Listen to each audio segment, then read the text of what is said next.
And in line with getting you the most significant voices on a story that has baffled all of India, it's over now to managing editor Rahul Kanwal, who has with him someone who perhaps knew Indrani and Peter better than anyone else. It's over to Rahul.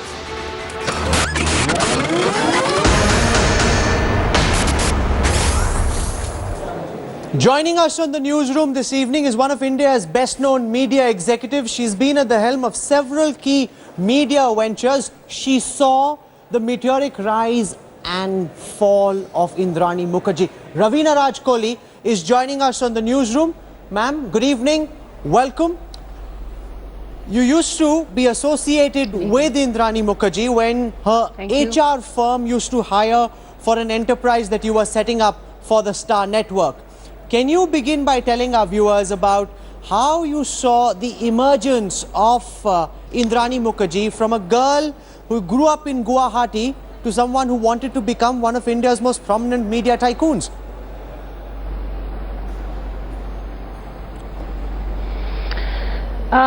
Yes, her quest to becoming a media tycoon started when she actually met Peter, I would imagine.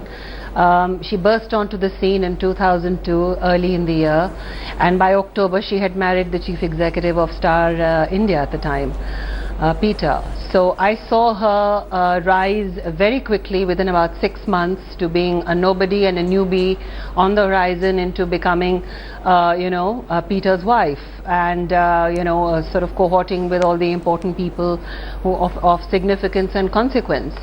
So that was the start of her meteoric rise, if that's what you want to call it.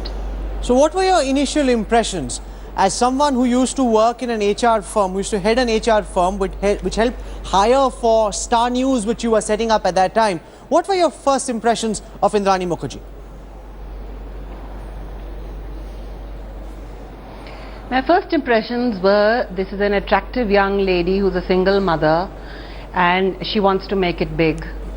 She's found a guy who's besotted with her. He's a man of influence and corporate power, and she actually told me herself in her own words that she went to Shanghai with Peter and made a deal with James Murdoch over there by saying, I'm setting up an HR company and I want the Star business, and if I don't get the Star business, then I'm going to start outplacing your people. Now, whether this was said to be in jest or very seriously, it was definitely told to me, and I'm repeating almost verbatim. So that is how she started her business, and she ended up hiring most of my team at Star News except for maybe some of the top senior people. After being initially associated with this HR firm, I don't know actually whether she had any background in HR at the time. Do you find it a bit strange that somebody who hadn't had any academic training in HR managed to set up this big HR firm, which was then hiring for one of India's biggest media companies? Well, HR is a very underdeveloped space in our country, in the corporate world. It's very unrecognized, so I'm not surprised at the kind of people who've actually set up HR companies. So no, that didn't surprise me. It was an opportunity she got and she took it. So I don't have a problem with that. After you saw Indrani Mukherjee with INX HR, she set up, along with Peter Mukherjee, INX Media, which went on to launch 9X, the entertainment channel, and also a news channel which we now know as NewsX. Tell us, you were then in a competitive space, looking from the outside, but you saw the emergence of INX Media. What did you think about INX Media's practices in comparison with industry standards? Well, let me tell you, first of all, I was not in a competitive space at the time. When INX was set up, I had already left Star. But I was privy to the business plan because from what I heard from a very senior colleague in the business who got involved with them, my name was on the list of people who they presented to the investors, and subsequently I did have a meeting with them and they did explain to me, especially Peter, he did tell me about his grand plans for INX Media, and seemed to have raised money from extremely credible sources, Uday Kotak and Temasek and New Silk Route, who was also, the team was part of the ex-Star team. Now, I got into discussion with them to come on board because they were very complimentary at the time, and they said, we would love you to work with us, blah, blah, blah. And I asked Peter a very significant question at the time. I said, you know, what happens if this doesn't work? Because you're doing things in Murdoch style and in Murdoch scale. It's a lot of money. And he just turned around to me and he said, if it doesn't work, it doesn't work. And I said, what about your reputation? Isn't that something you would want to protect? And I can't frankly remember the answer he gave me, but it was obviously something that made me make up my mind that this was not worth the risk. So I looked at it as a very grandiose plan, very ambitious, and you know, it's not a cut and paste industry. What worked with Star was not necessarily going to work anywhere else. Just having big budgets is not enough. I felt the management was all wrong. I felt she was too inexperienced to take on the role of the head of the news business, for example. Not that I knew everything when I came into the business, but I wasn't trying to run it the way she was trying to run it. And you know, to deal with programming the way she was and the way the industry was talking. So I want to focus. I want to focus on a couple of those points that you've made one by one.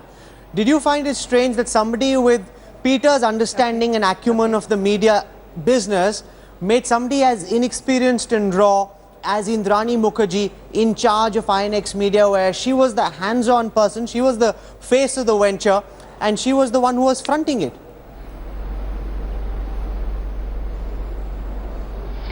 Well, I think Peter was quite hands-on, sort of in her shadow. I think he had a non-compete clause, possibly with Star, and this came very close to the heels of his resignation, when all of them suddenly resigned because there was so much chaos in the top management of Star at the time. So I didn't find it strange because she was but she did have this concept that she was capable of anything, and honestly, with her kind of confidence, if she had the right team, she would have probably pulled it off a lot better. You're saying that you found some of the management practices rather strange, and that's what warded you off, and therefore you didn't join INX Media. Tell us more about Indrani Mukherjee's management practices. No, the management. No, Rahul. The management hadn't started. The management hadn't started. I found her practices when she was dealing with me in Star very strange. There was a certain, you know, sense of spook around the whole deal. It was much too obvious to be true that, you know, somebody of her background and caliber could sort of take something like this forward. So it wasn't so much management practices. I think it was this delusion of grandeur that sort of scared me. It was just too deluded. Now, one of the stories that's been doing the rounds time and again is that there was a lot of audit issues in the manner in which programs were commissioned. Now, you're an industry insider. You know the ins and outs of how programs are commissioned, large-scale programs as well. They had extravagant budgets as well. One source told me going up to 350 crores for their programming budget.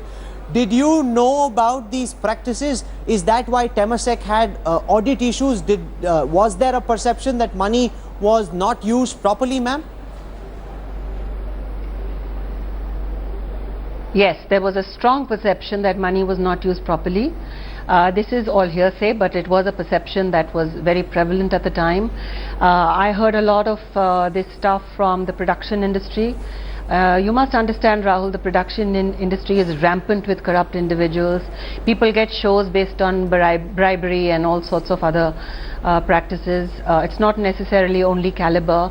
I've seen a lot of this happen. I used to joke when I was at Sony and say, God, I must be a really odd one out because nobody's had the gall to offer me a bribe.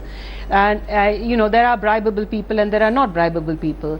A lot of people I know who are producers have told me that there were Benami companies set up, there were dummy production houses to which kickbacks would go, and I think that went to the ears of Temasek, and the audit began. Yes, that's very true. You are telling us something very significant. You're saying that producers in the Mumbai TV industry told you that a lot of the 9X programs that were being commissioned by Indrani Mukherjee herself were being commissioned to Benami companies?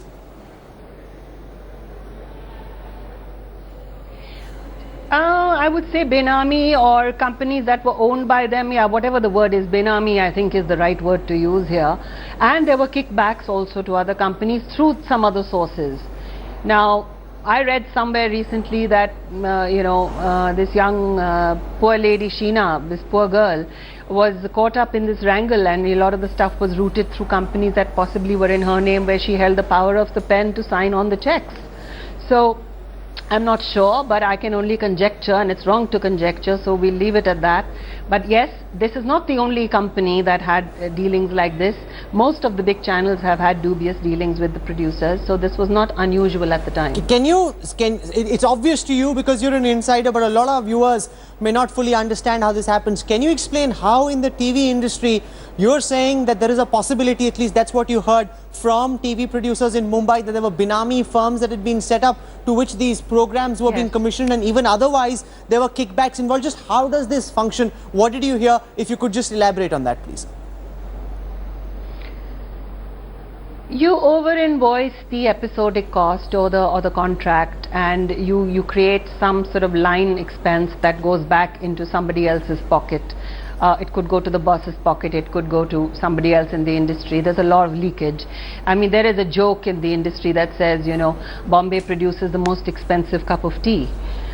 Because the costs involved in that, creating that cup of tea, are so huge and with so much leakage that this is really absolutely, it's a rampant practice. There's nothing new about it. Because this is one of the lines that the police is investigating. The fact that they believe that there are these shell companies that have been created, some of which could possibly be in Sheena's name, where money was parked. This money came from the investors who originally invested in INX Media, and therefore they were so unhappy, and therefore an audit was called for, which threw up that a lot of the money had actually been misused. Yes. That's a line that the police are also probing. I'm very happy to hear. I'm very happy that this investigation is headed by somebody of the caliber of Mr. Rakesh Maria. He's a wise man, he's a great cop, and if they already have these leads, then I'm very happy. It's high time the truth emerged in all these matters. It'll be good for the industry if it happens, and it'll most certainly be good for society. Did you feel at some time that Indrani Mukherjee seemed to be a social climber? A lot has been written about it. Maybe it's a little unfair given where she finds herself right now, but a lot of the commentary wears around how she seemed to be a social climber, anxious on getting the right husband to make the right mark. Is that something that you agree with, Ravina?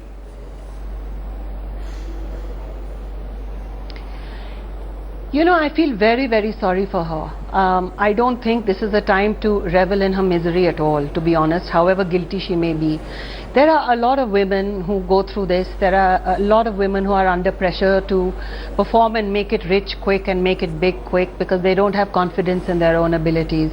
Perhaps this was one such case. But I do believe that she used Peter mercilessly to get where she wanted to be, and I do not believe that she always had her best interest at heart. I don't know why I'm saying that, it's just a feeling. Maybe it's wrong thing to say, so forgive me if I'm wrong. What makes you say that? What makes you say that Indrani Mukherjee did not always have Peter Mukherjee's best interests at heart? Well, some of the talk that was going around the media circles at the time, talks with colleagues, common friends. Indrani was never a friend of mine. Peter's not a friend, he's a pal, he's an acquaintance. I liked him as a colleague. He was a very affable man. He was not a dishonest man. I could not ever say that Peter was dishonest. He did his job well. So I think when she came into his life, things started to change, and there was a lot of this talk that, you know, she's going to bring him down, she's going to ruin his career, and we've all you know, discussed that over a drink or so. But this was 10 years ago, more than 10 years ago, and it's unfair for me to judge it now for what they evolved into. I haven't had contact with them since 2004 or 5.